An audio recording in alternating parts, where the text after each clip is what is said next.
கணையன்பட்டி குழுவில் பயணிக்கும் அனைத்து நல்லுணர்களுக்கும் உலக நாட்டு மக்கள் அனைவருக்கும் என்னுடைய கனிவான பணிவான நன்றி கலந்த வணக்கத்தை தெரிவித்துக் கொள்கிறேன். என்ன சந்திரா, நல்லா இருக்கிறியா? அட, படிக்கும்போது பார்த்ததப்பா உன்னைய. பரவாயில்ல, நல்லா இருக்கியல்ல? நல்லா இருக்கிற திருவேங்கடம். எனக்கு இப்போ போய் ஆஸ்பத்திரிக்கு போயிட்டு வந்துட்டுருக்கிறேன். நான் ஒன்றும் இல்லை. நான் போய் கொஞ்சம் வயிறு அடிக்கடி வலிச்சிட்டே இருந்ததா, உன் ஞாபகம் இல்லை. சரி, ஆஸ்பத்திரிக்கு போகலாமான்னு கூட்டிகிட்டு போனாங்க. டாக்டர் என்ன சொல்கிறாருன்னா, அட, இந்த சிறுநீரில் கல் இருக்குது, இதை ஆப்ரேஷன் செய்ய தான் வெளியெடுக்கணும்னு சொன்னாங்களா. பயந்து போய் வந்துட்டேன்.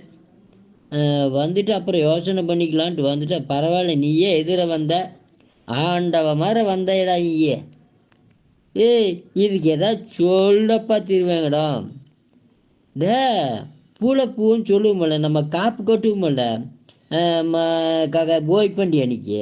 ஆமாம், அந்த வெள்ளையாக இருக்குமே, அதை சிறுபீலன்னு சொல்லலாம், சிறுகன் பீலின்னு சொல்லலாம், பொங்கல் பூன்னு சொல்லுவாங்க. இது நீங்கள் என்ன பண்ணுறேன்னா, ஒரு 50 மில்லி காலையிலையும் மாலையில் அந்த சாறை எடுத்து குடிச்சிட்டு வா.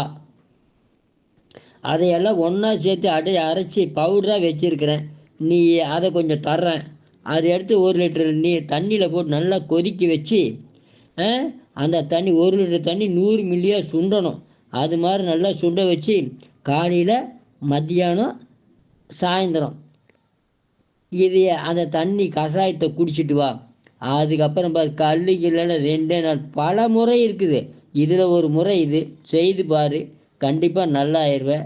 வாழ்க வளர்க உயர்க. நன்றி, வணக்கம்.